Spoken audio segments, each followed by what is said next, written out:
আমরা সবাই জানি, রাজনীতির প্রত্যেকটি ছাত্র জানে যে 1947-এর পর থেকে 71 সাল পর্যন্ত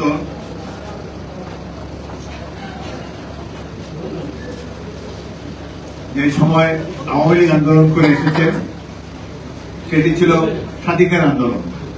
পাকিস্তানের 5টি প্রদেশ ছিল, পাঞ্জাব, উত্তর পশ্চিম সীমান্ত প্রদেশ, বলুচিস্তান এবং এইদিকে পূর্ব পাকিস্তান। প্রত্যেকটি প্রদেশে যাতে সমান অধিকার পায়, সমান গুরুত্ব পায়, কেন্দ্রের কাছে ভাগ বাটোয়ারা যাতে সমানভাবে হয়, এগুলোর জন্যই ছিল স্বাধিকার আন্দোলন বা প্যারিটির আন্দোলন ছিল।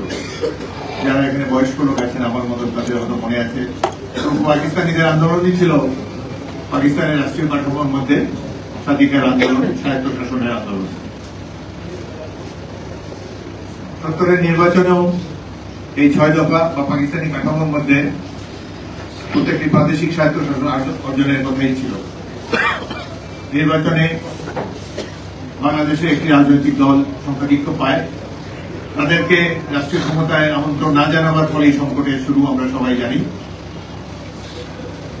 পাকিস্তানিরা কখনোই বাঙালিদের রাষ্ট্র শাসন করাকে মেনে নিতে পারেনি, কিন্তু এটি জনাব শেখ মুজিবুর রহমান উপলব্ধি করতে পারেননি।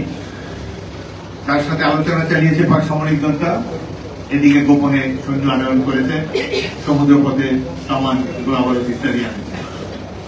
আমরা যারা সামরিক বাহিনীতে ছিলাম তখন আমাদের senior most officer brigadier Mahmudur Rahman Majumdar, তিনি কর্নেল ওসমানীর মাধ্যমে শেখ সাহেবকে বলেছিলেন যে আপনি আমাদের নির্দেশ দেন, আমরা চট্টগ্রামকে স্বাধীন করি, পাকিস্তানিদেরকে আক্রমণ করে সেখানে স্বাধীন বাংলাদেশের পতাকা উড়াই। শেখ মুজিবুর রহমান বলেছেন যে এগুলো রাজনৈতিক বিষয়, সৈনিকদের কিছুই করার নেই, আমরা আলাপ আলোচনার মাধ্যমে সমস্যার সমাধান করব। এইভাবে পাকিস্তানিরা তাকে বোকা বানিয়েছেন এবং অবশেষে 25শে মার্চ তারিখে একটি ভয়াবহ গণহত্যার সৃষ্টি করে। এই সময় যারা রাজনীতি করেছেন কিংবা অরাজনৈতিক ব্যক্তি বাঙালি মাত্রই দিশেহারা হয়ে প্রাণ ভয়ে পালিয়ে যাচ্ছিলেন গ্রামে, গ্রামান্তরে কিংবা পাশের দেশে।